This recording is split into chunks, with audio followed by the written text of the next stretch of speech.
आपको करवा दिया है। उसमें आपका यानी कि 11 चैप्टर तक हम कर चुके हैं अपना सिलेबस।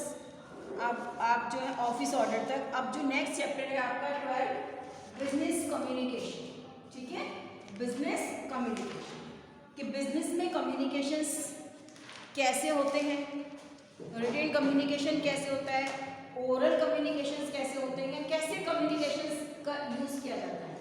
तो ये आप पढ़ रहे हैं हम business communication. The objective of communication is to give and receive information which is of interest both the communicator and the receiver of information. जो कम्युनिकेशन का ऑब्जेक्टिव है, ऑब्जेक्टिव का मतलब क्या हुआ, मीन्स क्या हुआ, ऑब्जेक्टिव कम्युनिकेशन का मीन्स क्या हुआ कि या तो हम फोन के द्वारा बातचीत कर रहे हैं, ठीक है ना, या तो हम बाई फोन बात कर रहे हैं, या हम किसी जो है फेस टू फेस कर रहे हैं। तो जो कम्युनिकेशंस करेंगे हम किसी ना किसी चीज़ के साथ ही करेंगे, या तो हम फेस टू फेस करेंगे ओरल कम्युनिकेशन, या फोन के द्वारा, है ना, या और कोई कम्युनिकेशंस के साधन होंगे उनके द्वारा हम कम्युनिकेशंस करेंगे। जिससे क्या होता है कि जो कम्युनिकेटर है, जो देने वाला होता है, वो मैसेज देता है ना, वो मैसेज देता है और रिसीवर उस मैसेज को लेता है। तो ये कम्युनिकेशन इसमें यूज किया जाता है। As it is seen that a good communicator always attempts to transmit his idea or information to create positive impression in the mind of receiver. अब देखिए कम्युनिकेशंस तो सभी करते हैं, लेकिन कम्युनिकेशन करने के लिए गुड कम्युनिकेटर कौन होता है, यानी कि गुड कम्युनिकेटर वो होता है अच्छा वक्ता। कम्युनिकेटर का मतलब अच्छा बोलने वाला, अच्छा वक्ता वही होता है जो कि यदि रिसीवर को मैसेज दे रहा है और वो उसकी समझ में आ रहा है, अंडरस्टैंडेबल है, वो समझ पा रहा है कि जो भी सामने वाला बोल रहा है वो क्या बोल रहा है, वो समझ पा रहा है उसका। तो इससे क्या होता है कि जब वो समझ लेता है उस चीज़ को, तो जो कम्युनिकेटर का जो इफेक्ट होता है वो रिसीवर पर अच्छा पड़ता है, कम्युनिकेटर पे उस चीज़ का प्रभाव अच्छा पड़ता है।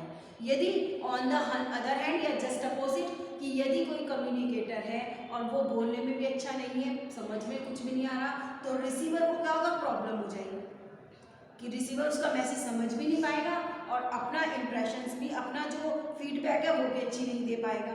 तो ये एक अच्छी बात होती है कि जो इन्फॉर्मेशन जो करता है, तो जो उसका पॉजिटिव इम्प्रेशन पड़ता है यदि अब बोलने वाला अच्छा जो है वक्ता हो, है ना, गुड कम्युनिकेटर हो, तो उसका इम्प्रेशन भी अच्छा पड़ेगा। ऑन द अदर हैंड यदि बोलने वाला कम्युनिकेटर अच्छा नहीं है तो उससे क्या होगा, उसका इम्प्रेशन भी गलत पड़ेगा। Effective communication involves more than a मियर receipt of message by the receiver, यानी कि जो इफेक्टिव कम्युनिकेशन होता है, इफेक्टिव देखो कम्युनिकेशन मैंने स्टूडेंट्स बताए, हमने पीसी में आपके वाइवा में भी पढ़े थे चैप्टर की इफेक्टिव कम्युनिकेशन क्या होता है। स्टूडेंट देखिए कम्युनिकेशन तो सभी करते हैं, बोलते हैं सभी, चाहे वो पढ़े लिखे भी हो, अनपढ़ भी हो, कोई भी हो, वो बोलते हैं, यानी कि कम्युनिकेट करते हैं दूसरे व्यक्ति के साथ। लेकिन एक इफेक्टिव कम्युनिकेशन क्या होता है कि यदि हम किसी से जर्नली हम मिलें और वो बहुत अच्छी लैंग्वेज में, यानी कि बहुत मीठे शब्दों में बात कर रहा है और बहुत बोलने में भी बहुत धीरे से बोल रहा है, बहुत पोलाइटली बोल रहा है, बहुत मीठा बोल रहा है, तो ऐसे व्यक्ति से बात करने में ऐसा लगता है कि मान ली बहुत अच्छा सा फील होता है, हमें बहुत खुशी होती है, यानी कि जो उससे बात करके कहते हैं ना कि अगर हमने तुमसे बात करी तो हमारा मन हल्का हो जाता है। ऑन द अदर हैंड यदि कोई व्यक्ति है और बात करने में यदि आप उससे कुछ बात करना शुरू करो तो वो इरिटेट हो जाता है, ढंग से बात नहीं करता है, आपको ढंग से रिप्लाई नहीं करता है, आपको उल्टा सीधा बोलना शुरू कर देता है, तो यानी कि वो इफेक्टिव कम्युनिकेशन नहीं होता। इफेक्टिव तो प्रभावित करने वाला, इफेक्टिव का मतलब होता है कि प्रभावित करने वाला, कि जिससे आप एक बार मिले, आप ये आपका मन करे कि आप उससे बार बार बात करें। तो इफेक्टिव कम्युनिकेशन जो होता है, जो मैसेज दिया जाता है, वो इसके उसमें जो है इफेक्टिव कम्युनिकेशन इन्वॉल्व होता है, किसी भी मैसेज के बराबर मतलब देने के लिए इफेक्टिव कम्युनिकेशन उसमें इन्वॉल्व होता है। It creates understanding, acceptance and action, और इससे क्या होता है, अंडरस्टैंडिंग मेच्योरिटी आती है, मतलब अंडरस्टैंडिंग समझ में आती है, एक्सेप्टेंस यानी कि उस चीज़ को स्वीकार करना, और एक्शन देना, यानी कि जो भी मैसेज होता है उसके अकॉर्डिंग रिएक्शन करना। Understanding of the message by the receiver is very important part of a good communication. और जो रिसीवर का जो अंडरस्टैंडिंग यानी कि समझना, ये एक रिसीवर का जो समझना एक इम्पॉर्टेंट पार्ट होता है कम्युनिकेशन। हमारा कम्युनिकेशन जब ही सक्सेस होता है जब वो अंडरस्टैंडेबल हो, है ना, अंडरस्टैंडेबल हो, उसको समझाया जा सके। अगर मान लीजिए कम्युनिकेशंस कर रहे हैं लेकिन इसका कोई मीनिंग नहीं है, यूजलेस है, तो वो कम्युनिकेशन भी आपका बेकार जाता है, अनइफेक्टिव कम्युनिकेशन हो जाता है। तो किसी भी चीज़ के लिए जो है हमें एक जो है गुड कम्युनिकेटर सिस्टम के लिए हमें जो है अंडरस्टैंडिंग यानी कि जो भी हम कहना चाहते हैं वो दूसरा जो रिसीवर है उस चीज़ को अच्छी तरह से समझ पाए। In a industrial organization, the communication system is conceived to lead ultimately to better industrial relation through the existence of informed workforce, greater degree of conciliations at every level and atmosphere of mutual confidence। अब देखिए क्या होता है कि कोई भी मतलब एक इंडस्ट्रियल जो ऑर्गेनाइजेशन होती है उसमें जो कम्युनिकेशन सिस्टम होता है उसको क्या है कि बेटर अपनी जो इंडस्ट्रियल रिलेशंस है उसको और अच्छा बनाने के लिए, उसको और इम्प्रूव बनाने के लिए जो हमारी जो अब किसके थ्रू होता है, यानी कि हमारा वर्क फोर्स, आपका जो वर्क फोर्स है वो कैसे इन्फॉर्म मतलब उसको मतलब जो लेबर वर्क है उसके साथ आपकी अच्छी मतलब रिलेशंस हो, greater degree of consolations at every level, यानी कि आपका जो हर लेवल पर जो है आपका जो कंसोलेशंस है, यानी कि आपका जो एक मतलब कंसोलेशन रिलेशनशिप ही है, यानी कि वो बहुत बेटर है हर लेवल पर। यानी कि जो हायर अथॉरिटी होती है मान लीजिए, और वो अपने आप को हायर समझे और दूसरों को नीचे समझे कि नहीं ये मेरे अंडर काम करते हैं तो मैं सुपीरियर हूँ, ये इंफीरियर है, इस तरह से नहीं। हर लेवल पर जो है एक समझ होनी चाहिए। और एटमॉस्फेयर भी इस तरह से मतलब एक मतलब जो एटमॉस्फेयर भी होता है, जो वर्कर का जो एटमॉस्फेयर होता है वो भी अगर म्यूचुअल कॉन्फिडेंस वाला होता है तो इससे क्या होता है कि जो इंडस्ट्रीज में जो रिलेशनशिप होती है वो बहुत बेटर हो जाती है। अब इस चीज़ को ऐसे समझिए कि एक इंडस्ट्री होती है, अब इंडस्ट्री का जो जिसने इंडस्ट्री एस्टैब्लिश की है उसको स्थापित किया है, यानी कि उसका ऑनर होता है, चेयरपर्सन उसको वो बनते हैं, डायरेक्टर बन जाते हैं, है ना, इस तरह से। तो जब वो अपने नीचे अंडर जो वर्कर्स होते हैं और जो एटमॉस्फेयर होता है उस इंडस्ट्रीज का, तो वो एटमॉस्फेयर ऐसा होना चाहिए कि जो उसमें जितने भी वर्कर्स हैं, चाहे वो इंजीनियर हैं, चाहे वो असिस्टेंट हैं या कुछ भी हैं, तो वो जब काम करें तो उन्हें ऐसा नहीं लगना चाहिए कि यहाँ पर वो एक बाउंडेड लेबर है, यानी कि बंधुआ मजदूर की तरह काम कर रहे हैं, जिनको जब चाहे डांट दिया, जब चाहे उसको अपॉइंट कर लिया, जब चाहे उसको फाइट कर दिया। ऐसा नहीं, एटमॉस्फेयर ऐसा होना चाहिए कि म्यूचुअल अंडरस्टैंडिंग हो, कॉन्फिडेंस हो, कि यानी कि जो वर्कर वहाँ पे काम कर रहे हैं इंडस्ट्री में उनको ये होना चाहिए कि जब यहाँ पे हम काम कर रहे हैं तो हमारा जो है कोई शोषण नहीं होगा, हमें टाइम पे सैलरी मिलेगी, हमें सब कुछ जो है जी हमारे हिसाब मतलब जैसा भी फिक्स किया गया वो सब हिसाब से मिलेगा। तो उससे जो वातावरण होगा यदि वो अच्छा होगा तो एक इंडस्ट्री जो है बेटर जो है डेवलप करेगी, उसकी रिलेशंस मतलब अच्छी तो होगी, यानी कि वो प्रोग्रेस भी उस हिसाब से करेगी, बहुत अच्छा प्रोग्रेस वो करेगी। Glover has mentioned the following important purpose of business communication. Glover advance writer जिन्होंने कि कुछ पर्पस दिए हैं कि एक बिजनेस कम्युनिकेशन के उद्देश्य को पूरा करने के लिए कुछ पॉइंट बताए कि जो बिजनेस कम्युनिकेशन का पर्पस जो होता है उसको पूरा करने के लिए हमें किन बातों का ध्यान रखना चाहिए उसके बारे में बताएं। First is to keep employ inform of companies progress. सबसे पहली बात जो एम्प्लॉय होते हैं उनको कंपनी की प्रोग्रेस के बारे में बता देना चाहिए। जब भी हम किसी एम्प्लॉय को हायर करें या उनको अपॉइंट करें तो अपनी जो रिक्वायरमेंट्स हैं, जो अपनी एक्सपेक्टेशंस हैं, उनसे वो हमें डिक्लेयर कर देनी चाहिए, क्लियर कर देनी चाहिए कि देखिए हम आपको अपॉइंट कर रहे हैं और हम चाहते हैं कि हमारी कंपनी आज इतनी प्रोग्रेस कर रही है, कल को इससे ज़्यादा करें। तो यानी कि each and everything should be clear, वो क्लियर होनी चाहिए। किसी भी एम्प्लॉय को अपॉइंटमेंट करने से पहले each and every point should be clear. Second is to provide employ with orders and instructions in connection with their duties. यानी कि अब हमने जो एम्प्लॉय रखा है, हम उसको ऑर्डर और इंस्ट्रक्शंस यानी कि कौन कौन से मतलब निर्देश हैं, कौन से जो है उनको ऑर्डर फॉलो करने हैं और उनकी जो ड्यूटीज़ हैं वो क्या क्या हैं, वो पहले ही हमें एम्प्लॉय को बता देनी चाहिए। जब उनको अपॉइंट करते हैं तो वो जैसे मैं बताए थे ना कि हर चीज़ उनको बतानी चाहिए। तो उनके ड्यूटीज़ के बारे में, उनकी आप जो है उनके रूल ऑर्डर्स के बारे में और उनको उनके निर्देश इंस्ट्रक्शंस कौन कौन से हैं उनके बारे में, उनके सब कुछ उनको पहले बता देना चाहिए। Third is to solicit information from the employ which may aid management. To solicit information from the employees यानी कि जो एम्प्लॉयज़ की अब जो उनसे रिलेटेड इंफॉर्मेशन है, यानी उनकी जो पूरी बैकग्राउंड है ना, कि वो कहाँ से आए हैं, इनका रिकॉर्ड कैसा है, जिस कंपनी में इन्होंने जहाँ पीछे काम किया, कोई गलत का काम तो नहीं किया उन्होंने, है ना, कुछ गलत करके तो नहीं आए हैं, या इनका रिकॉर्ड कैसा है ना। तो ये सारी चीज़ें जो मैनेजमेंट होता है उसके लिए भी जानना बहुत जरूरी है। इससे क्या होता है कि मैनेजमेंट को और हेल्प मिलती है, क्योंकि अगर अपने वर्कर्स के बारे में उनको पूरी जानकारी होगी, उनके पास के बारे में, तो इससे क्या है मैनेजमेंट थोड़ा सा अपने आप में तैयार रहता है कि भाई इस व्यक्ति को अगर हायर कर लिया, उसके बाद में थोड़े दिन बाद पता चला कई बार से कि इस व्यक्ति को जो हायर किया इसका रिकॉर्ड्स में ये बात है कि कुछ क्रिमिनल काम किया है, पुलिस रिकॉर्ड है या कुछ है, तो इससे क्या होगा मैनेजमेंट जो है परेशान हो जाएगा। तो इससे पहले अगर उसको पता होगा तो वो थोड़ा सा सिचुएशन को संभाल लेंगे। Fourth is to make each employ interested in his respective job and in the work of company as a whole. और सबसे पहले बात है कि एम्प्लॉय को इतना मतलब बनाना चाहिए कि उसका जो वो जॉब जो उसको मिली है, रेस्पेक्टिव जॉब जो उसको मिली है, उसको करने में उसका इंटरेस्ट है, यानी कि वो अपनी जॉब को with interest, with honesty, with hard work complete करे।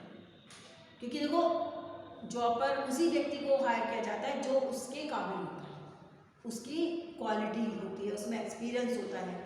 तो इसीलिए हमें जो है एम्प्लॉय का ये चलना की मतलब होना हमें चाहिए कि वो जो काम कर रहा है उसमें उसका इंटरेस्ट भी हो और कंपनी के पूरे काम के बारे में उसको बता दिया जाए कि कंपनी का पूरा काम कैसे।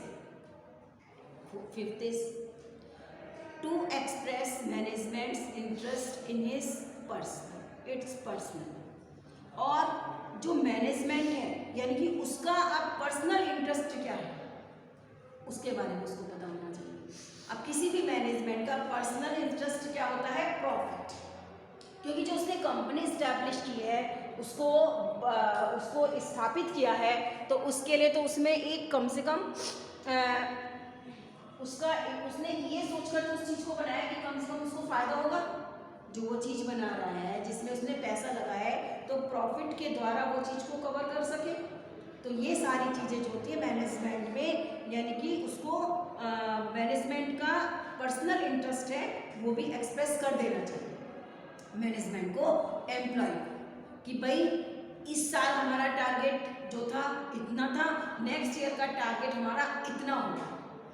यानी कि एक एम बनाकर चलते हैं कि यदि टारगेट कंप्लीट हो गया तो काम पूरा हो गया, तो प्रॉफिट ज़्यादा हुआ तो बोनस भी दे दिया जाता है कि अगर प्रॉफिट ज़्यादा होता है, 19 से ज़्यादा प्रॉफिट होता है तो वो थोड़ा सा अपने वर्कर्स में भी ऐसे बोनस को डिस्ट्रीब्यूट करते हैं। किस लिए?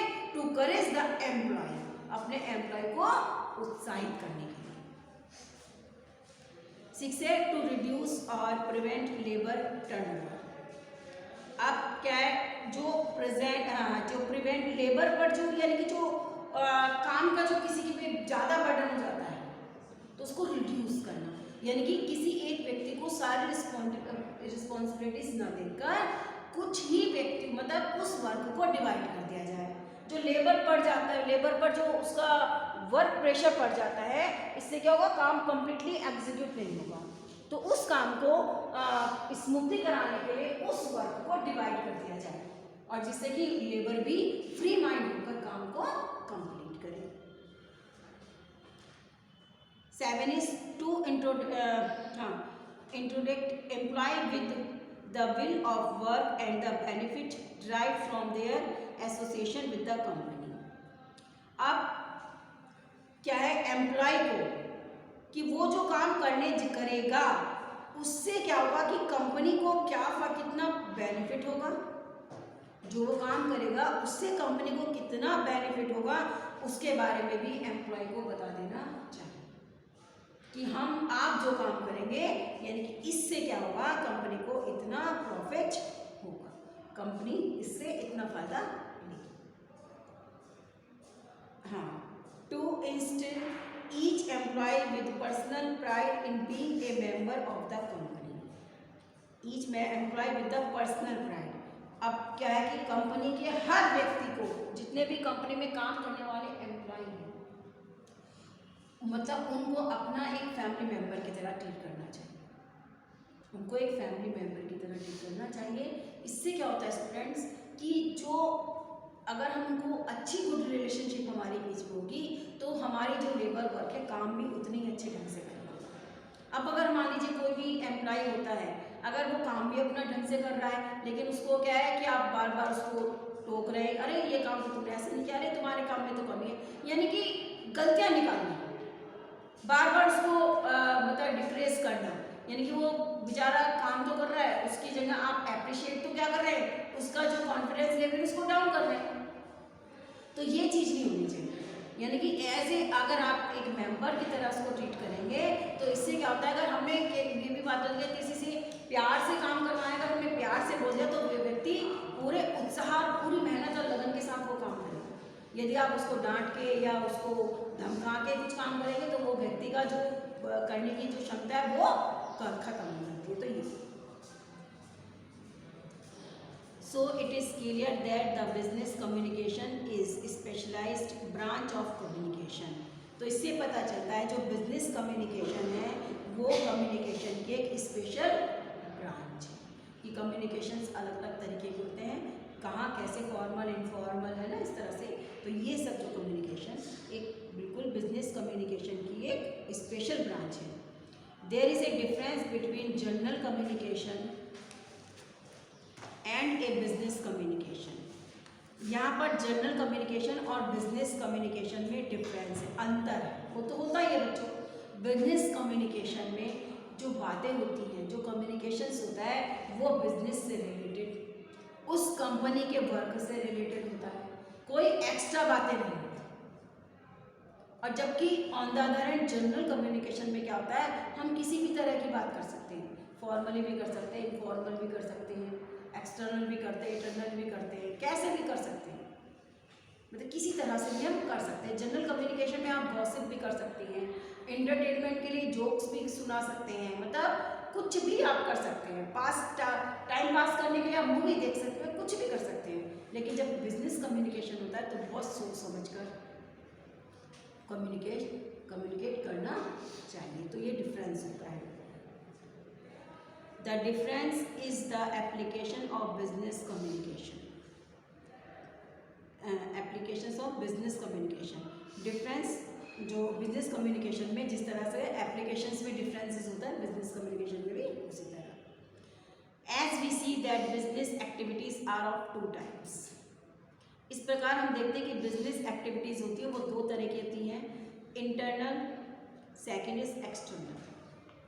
इंटरनल जो आपकी बिजनेस कम्युनिकेशन होता है, इंटरनल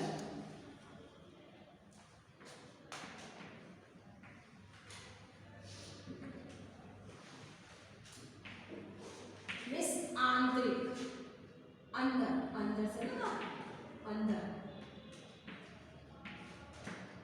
और एक्सटर्नल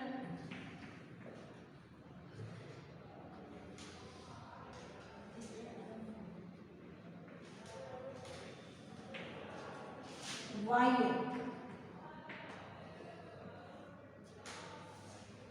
ठीक है ना, एक्सटर्नल होता है यानी कि बाह्य। आप आंतरिक और बाह्य, है ना, आंतरिक इसको बोलते हैं आंतरिक या बाह्य। अभी जो चीज पढ़ाई इसको समझो।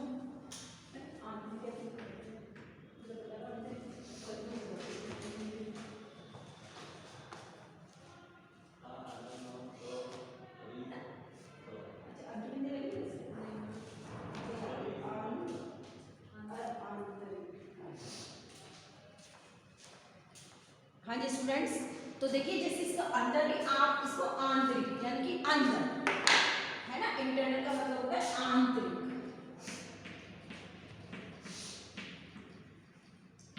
अब ये कैसे, देखिए डिफरेंस है दोनों में, इन दोनों में डिफरेंस है। The internal communication include all the communication which is undertaken in order to achieve goal like instructions and guidance. यानी कि जो इंटरनल कम्युनिकेशन होगा उसमें जो है एक उसका पर्पस होता है, गोल होता है कि जिससे क्या है जो इंस्ट्रक्शंस और गाइडेंस के देने के बाद उस गोल को प्राप्त किया जा सकता है। यानी कि अंतर इंटरनल कम्युनिकेशन और आपको एक्सटर्नल कम्युनिकेशन में थोड़ा सा मैं आपको पीसी की तरफ ले जाती हूँ, तब आपको ज़्यादा समझ में। पीसी में आपने कम्युनिकेशन के पढ़े थे, टाइप्स ऑफ कम्युनिकेशन, उसमें आपने इंटरनल और एक्सटर्नल कम्युनिकेशन पढ़ा था। इंटरनल कम्युनिकेशन होता है आंतरिक। आंतरिक का मतलब ये होता है कि अब ये पॉलिटेक्निक है, इस पॉलिटेक्निक की बिल्डिंग में जितने भी काम करने वाले हैं, चाहे वो प्रिंसिपल सर हो या मैम हो या जितने लेक्चरर्स हैं, जितने आप स्टूडेंट्स हैं, हम स्टाफ मेंबर्स हैं या कोई भी है, हम वर्कर्स हैं और जो 4 क्लास के भी लेवल वर्कर हैं, जो भी है, हम आपस में कोई सी भी बात करते हैं, किसी तरह की बात कर रहे हैं इस पॉलिटेक्निक की बिल्डिंग के अंदर, तो वो कम्युनिकेशन कहलाया जाएगा इंटरनल कम्युनिकेशन। यानी कि इस बिल्डिंग की पॉलिटेक्निक की बिल्डिंग के अंदर जितनी भी तरीके की हम बात करेंगे वो होती है इंटरनल कम्युनिकेशन आंतरिक। और एक्सटर्नल कम्युनिकेशन क्या होती है? एक्सटर्नल कम्युनिकेशन का मतलब हुआ स्टूडेंट कि जब हम इस पॉलिटेक्निक के बाहर किसी और व्यक्ति से बात करेंगे, बाहर वाले व्यक्ति से बात करेंगे, वो हमारे पॉलिटेक्निक में कोई काम नहीं करते, पढ़ते नहीं हैं, उनका कुछ लेना देना नहीं है, बस जान पहचान के मिल गए या कोई दूसरे पॉलिटेक्निक के हमारे पॉलिटेक्निक में आ गए बात करने के लिए, मिलने के लिए, किसी काम से आ गए, तो हैं तो वो बाहर के, हमारे पॉलिटेक्निक के नहीं है, तो उसी को बोलते हैं एक्सटर्नल कम्युनिकेशन, बाहरी कम्युनिकेशन। तो इसी तरह बिजनेस कम्युनिकेशन में जो इंटरनल कम्युनिकेशन बताया गया है इसमें, कि इसमें जो कम्युनिकेशन है जिसके द्वारा किसी उद्देश्य की प्राप्ति के लिए इंस्ट्रक्शन और गाइडेंस दिया जाता है। काम तो तभी कंप्लीट होगा, हमारा जो एम है, जो हमारा मतलब किसी चीज़ को पूरा करने का जो उद्देश्य है, पर्पस है, उसको इंस्ट्रक्शन और गाइडेंस के द्वारा दिया जाए। Ordering the staff, discussion on plans and problems. अब उसमें क्या होता है कि ऑर्डरिंग, स्टाफ को ऑर्डर देना, जैसे हम लोगों को भी मिलते हैं ऑर्डर, हम लोगों को भी मिलते हैं, कोई किसी भी तरह का वर्क हो या कुछ भी हो, हमारे पास अगर किसी की रिस्पॉन्सिबिलिटी दी जाती है किसी काम की, तो उसका ऑर्डर हमें मिल जाता है। तो ऑर्डर देना, प्लान करना, किसी प्लान पे डिस्कस करना कि भाई ये प्लान आया, अब इस पर डिस्कस करना, डिस्कस के द्वारा क्या रिजल्ट निकला वो देखना है, या और प्रॉब्लम या कोई समस्या है तो उस पर भी डिस्कशन होगा, कोई प्रॉब्लम क्रिएट हो जाती है मान लीजिए तो उस पर भी डिस्कशन होगा। तो ये सब जो होता है ये आंतरिक होता है, इंटरनल होता है, एक ऑर्गेनाइजेशन या इंस्टीट्यूशन के अंदर ही होता है, ये काम बाहर नहीं होगा। ऑर्डर और इंस्ट्रक्शंस किसी बाहरी व्यक्ति को नहीं दिए जाएंगे जिसका कोई उस ऑर्गेनाइजेशन से या इंस्टीट्यूशन से कोई लेना देना नहीं है। हम किसी बाहर के व्यक्ति को ऑर्डर नहीं दे सकते। अब सड़क पे हम लोग जा रहे हैं, जनरली कोई हमारे पास से निकल रहा है तो हम उसको ऑर्डर कहते हैं कि जाओ हमारे एक गिलास पानी ले आओ, क्योंकि हम उसे जानते नहीं। तो ये होता है इंटरनल कम्युनिकेशन, कि इंटरनल कम्युनिकेशन में जो कुछ भी एक संस्था के अंदर होता है, जो भी सब कुछ होता है, उसको बोलते हैं internal. The external communication includes all the communication that take place between one organisation and the other. जो मैंने आपको अभी बताया कि एक्सटर्नल कम्युनिकेशन वो होता है कि जिसमें एक पर्टिकुलर ऑर्गेनाइजेशन किसी दूसरी ऑर्गेनाइजेशन के साथ कोई डील करती है, कोई रिलेशनशिप करती है, कोई प्रोजेक्ट साइन करती है, कुछ भी हो सकता है, एनीथिंग भी है, तो वो होता है एक्सटर्नल कम्युनिकेशन। तो आप समझे कि what is the difference between internal communication and external communication. ये जो आप कम्युनिकेशन के बारे में मैं आपको बता रही हूँ, मैं आपको लिखूंगी भी इसके बारे में कि इंटरनल कम्युनिकेशन और डिटेल में और एक्सटर्नल कम्युनिकेशन वो सब। तो ये ठीक है ना। अब देखिए, a channel of communication is a path through which information throughout the organization. Channels are various mean. अच्छा, अब देखिए, एक जो चैनल होता है, यानी कि जो चैनल होता है यानी कि एक कड़ी होती है कि जिसके माध्यम से कम्युनिकेशन किया जाता है, वो क्या करते हैं, पूरे ऑर्गेनाइजेशन को कोई सी भी इंफॉर्मेशन देने के लिए एक चैनल होता है, एक रास्ता होता है। अब रास्ता कैसे, अब देखिए चैनल का क्या है, देखो कोई भी ऑर्गेनाइजेशन हो या कोई भी इंस्टीट्यूट हो, उसमें जो हायर अथॉरिटी होती है, जो चेयरपर्सन होते हैं, जो डायरेक्टर होते हैं, जो ऑनर होते हैं उसके, यदि उन्हें कोई मैसेज देना है तो वो डायरेक्ट जाके थोड़ी ना बोलेंगे किसी को। अब उसमें एक ऑर्गेनाइजेशन या इंस्टीट्यूट में कितने सारे काम करने वाले होते हैं, है ना। तो अब वो थोड़ी ना जा जाके सबको बोलेंगे कि भाई ये बात है, ये बात है। नो, उन्होंने एक चैनल बना रखा है। वो कोई उन्होंने कोई मैनेजर होगा, कोई असिस्टेंट मैनेजर होगा, उसके नीचे काम करने वाले होंगे कि जो भी कुछ हायर अथॉरिटी नीचे वालों को ऑर्डर देना चाहती है, इंस्ट्रक्शंस देना चाहती है, कोई भी इंफॉर्मेशन देना चाहती है, तो ऊपर से वो ऑर्डर पास होगा। ना तो वो खुद लिखेंगे, ना ही कुछ करेंगे, बस कि हमें ये मैसेज जो है अपनी ऑर्गेनाइजेशन में कन्वे करना है। अब आप जो भी कहना चाहते हैं, वो जो नीचे आपने अपॉइंट कर रखा है कि अब वो एक लेटर टाइप कर देते हैं, उनको लेटर दिखा दिया जाता है कि लेटर में जो सर आप कहना चाहते हैं यही बातें हैं, हाँ जी, उन्होंने साइन कर दिया।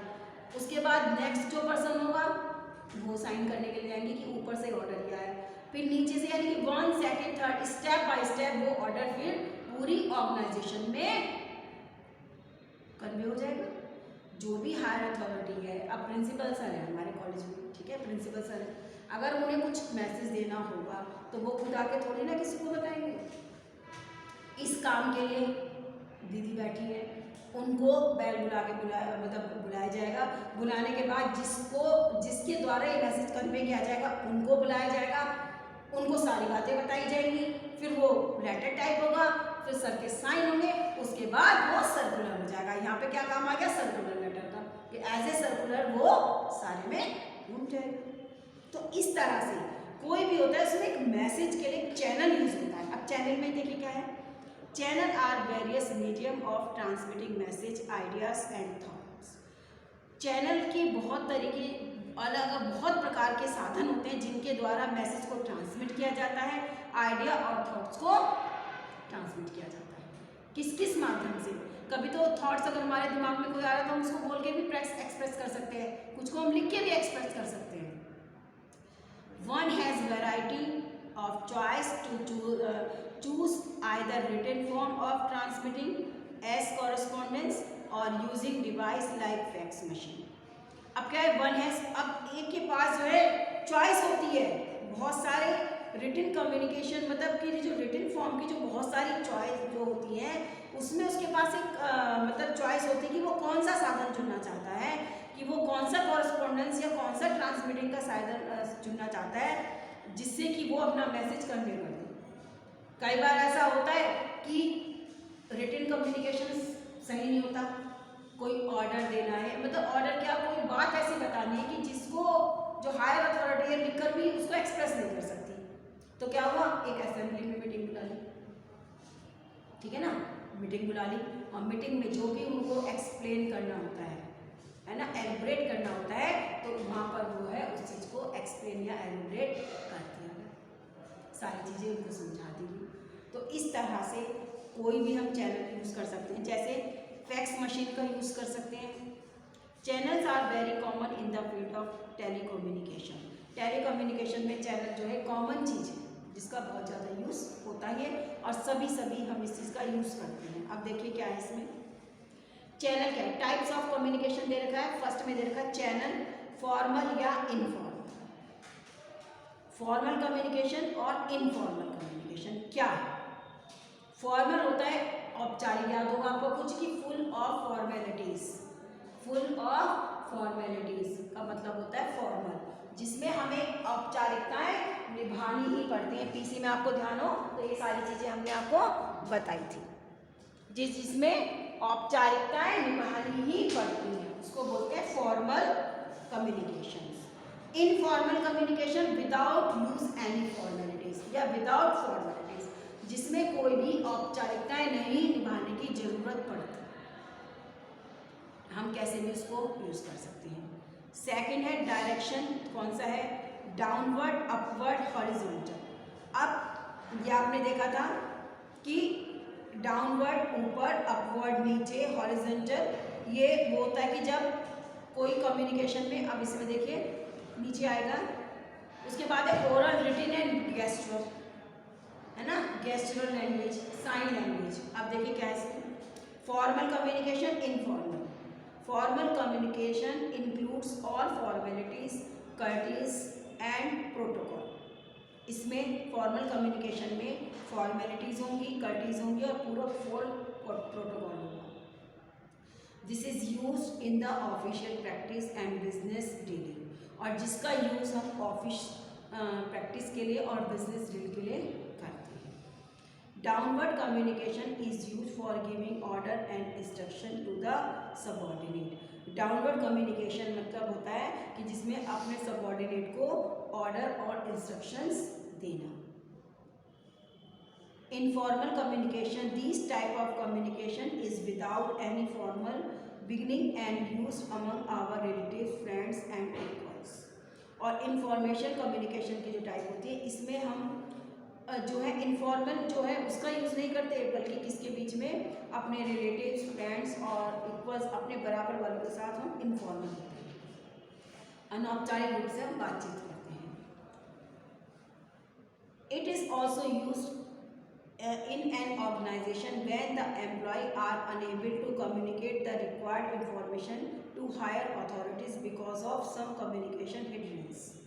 यानी कि अब जब एक एम्प्लॉय अपने जो हायर अथॉरिटीज़ है उससे अपनी बात कहने में असफल हो जाता है, वो चाहता है कि उसकी रिक्वायरमेंट्स होती है कि मतलब जब अपवर्ड टू डाउनवर्ड, यानी कि जो अपवर्ड नीचे वाले और डाउनवर्ड ऊपर वाले, तो अपवर्ड वाले क्या होते हैं, जो नीचे के जो सबऑर्डिनेट के जो वर्कर्स होते हैं, और कभी कभी क्या होता है कि वो अपनी बात, कोई चैनल होता है कि पहले वो अपने किससे बात करेंगे, फिर दूसरी बात किससे बात करेंगे, एक चैनल के थ्रू वो बात ऊपर हायर अथॉरिटी तक जाते हैं। लेकिन कभी कभी होता है कि वो फेल हो जाते हैं, अपनी जो बात कहना चाहते हैं हायर अथॉरिटी से उसको करने में नाकामयाब हो जाते हैं, क्योंकि कुछ कम्युनिकेशन हिंड्रेंस आ जाती है, यानी कि बैरियर्स ऑफ कम्युनिकेशन। आपने पढ़ा था, बहुत इंपॉर्टेंट टॉपिक है कम्युनिकेशंस का, कि बैरियर्स ऑफ कम्युनिकेशन, यानी कि कुछ रुकावटों के कारण उसमें वो फेल हो जाते हैं।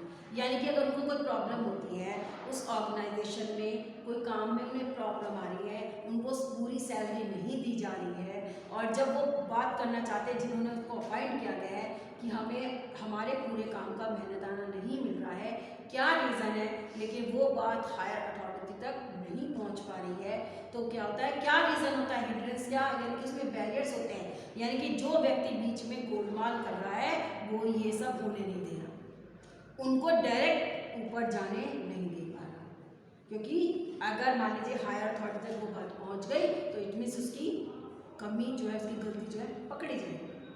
तो कुछ ना कुछ ऐसे रीजंस होते हैं कि जिससे कि जो डाउन लेवल अपवर्ड का जो वर्कर होता है वो डाउनवर्ड तक अपनी बात नहीं पहुंचा सकता, किसी भी तरह से कोई रीज़न हो सकता है। So it is clear that the downward communication represent the flow information from the top level to the lower level. इसीलिए इससे ये पता चलता है कि जो डाउनवर्ड कम्युनिकेशन है वो रिप्रेजेंट करता है एक इंफॉर्मेशन को ऊपर से नीचे की ओर, यानी कि अप डाउनवर्ड से टॉप लेवल से वो लोअर लेवल तक वो मैसेज को कन्वे करता है। And the upward communication use for feedback to higher authorities by the lower level. और जबकि जो अपवर्ड कम्युनिकेशन होता है उसमें जो फीडबैक दी जाती है हायर अथॉरिटीज को, किसके द्वारा, लोअर लेवल के द्वारा फीडबैक दी जाती है, यानी कि up level to downward, downward to up level, है ना ये difference. In the same way horizontal communication used for transmission of information among equal or the position of the same level।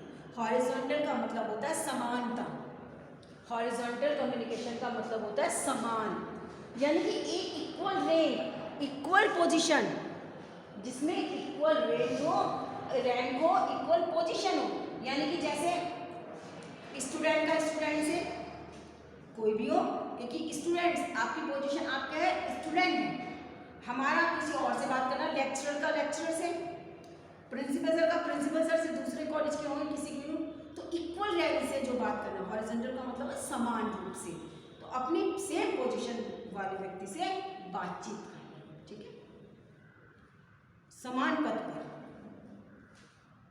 तो इसको बोलते हैं horizontal. We also see that many organizations have their own channels for upward communication, like preparations of reports, organizing meetings, encouraging social activities, counseling, complaint and suggestions etc। और हमने ये भी देखा है कि कुछ ऑर्गेनाइजेशंस की अपनी ओन चैनल होते हैं उनकी, मतलब किसके लिए, अपवर्ड कम्युनिकेशन के लिए उनके अपने चैनल होते हैं, जैसे प्रिपरेशंस करना, रिपोर्ट्स की तैयारी करना, ऑर्गेनाइजिंग मीटिंग ऑर्गेनाइज करना, इनकरेज सोशल एक्टिविटीज़, जो सामाजिक जो एक्टिविटीज़ होती है उनको बढ़ावा देना, काउंसलिंग करना, कंप्लेंट करना एंड सजेशंस। तो ये सारे जो होते हैं उनका अपना ओन चैनल होता है, किसी किसी संस्था का अपना ओन चैनल होता है। So business communication require the use of effective language for conveying a commercial as industrial message. इसीलिए जो है बिजनेस कम्युनिकेशन का जो यूज़ की जो रिक्वायरमेंट है वो है इफ़ेक्टिव लैंग्वेज, यानी कि बिजनेस कम्युनिकेशन की जो मोस्ट रिक्वायरमेंट्स है वो है एक इफ़ेक्टिव लैंग्वेज, क्योंकि इफ़ेक्टिव लैंग्वेज के थ्रू ही जो है कम्युनिकेशंस और बिजनेस रिलेशन जो है ये सब अच्छी तरह से बनाई जाती है, क्योंकि जो इंडस्ट्री का मैसेज होगा वो एक इफ़ेक्टिव लैंग्वेज में अगर कन्वे हो जाता है तो इससे क्या है रिलेशनशिप भी अच्छे होते हैं। अब structure of a plan of a business letter, अब ये इन्होंने एक बिजनेस लेटर का जो स्ट्रक्चर दिया है कि बिजनेस लेटर का जो स्ट्रक्चर है वो बिल्कुल डिफरेंट है।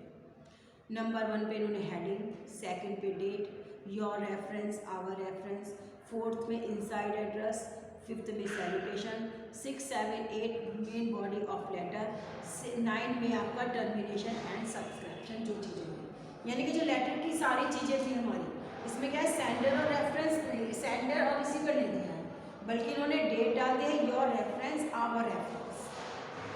सेंडर और रिसीवर की जगह इन्होंने क्या ले लिया है, योर रेफरेंस और आवर रेफरेंस। इनसाइड एड्रेस बाकी सब कुछ वही है। अब देखते हैं आगे क्या है।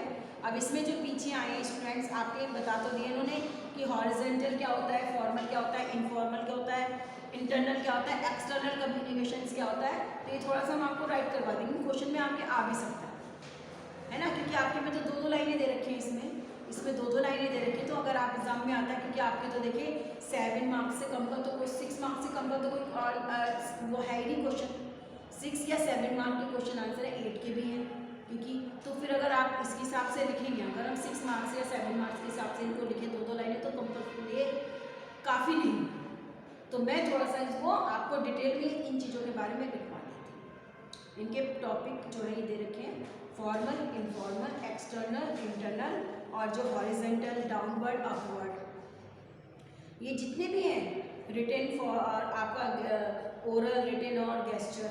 अब इसमें इन्होंने ओरल, अब जो एक दिया था इन्होंने मेथड कौन सा, ओरल मेथड, रिटेन मेथड और गेस्चुअल लैंग्वेज। गेस्चुअल का तो आपने पढ़ा है, गेस्चुअल लैंग्वेज बॉडी लैंग्वेज, जिसमें बोलना जरूरी नहीं होता बल्कि बॉडी लैंग्वेज के द्वारा ही हर चीज़ शो हो जाती है। किसी चीज़ के लिए हम एग्री होते तो सिर्फ हमने ऐसे कर दिया, नहीं होते तो नहीं, बोलने की जरूरत नहीं, सामने वाला समझ जाता है। मतलब अब इसको इजीली क्लास में कोई समय अगर हमारा लेक्चर चल रहा है और कोई स्टूडेंट्स आने की परमिशन मांगे कि दूर से ही अगर हमें बुलाना हो तो ऐसे कर देंगे, अगर नहीं बुलाना हो तो ऐसे नहीं करेंगे। बात को हम कंटिन्यू रखें, केवल हमारे जो बॉडी के जो हमने अप एंड डाउन अपना इसको करा है उससे उसको पता चलता है। तो ये थे गैस्ट्रिक न्यूरोलॉजी। अब इसके बाद में इन्होंने देखे आपको ऑफ बिजनेस कॉरेस्पॉन्डेंस जो कम्युनिकेशन है उसका जो है देखिए फॉर्मेट दिया है कि इसमें हम कैसे आपको आपका करेंगे। अब इसके इन्होंने स्ट्रक्चर दिया है, एग्जाम्पल नहीं दिया है तो वो हम देख के आपको राइट करवाएंगे, क्योंकि बिजनेस कम्युनिकेशन में आपका अभी हम आपको बताएंगे। अब देखिए इसमें क्या है, what are the parts of a business letter explain. अब जो बिजनेस लेटर के जो पार्ट्स हैं ये जो दे रखे हैं आपके डेट पार्ट्स हैं, कौन से बिजनेस लेटर के date, your reference, inside address, salutations वगैरह ये क्या होते हैं इसके बारे में एक्सप्लेन करना। Right a note on internal and external communication. ऊपर वाला तो शायद नहीं आएगा, क्वेश्चन नहीं आता, नीचे वाला internal external, form of communication you like, which form of communication you like most and why. तो ये भी इस तरह का क्वेश्चन इस आपके एग्जाम में आना पॉसिबल नहीं है, इस तरह का नहीं है, ये तो कम्युनिकेशन से रिलेटेड है। Describe the method of communication.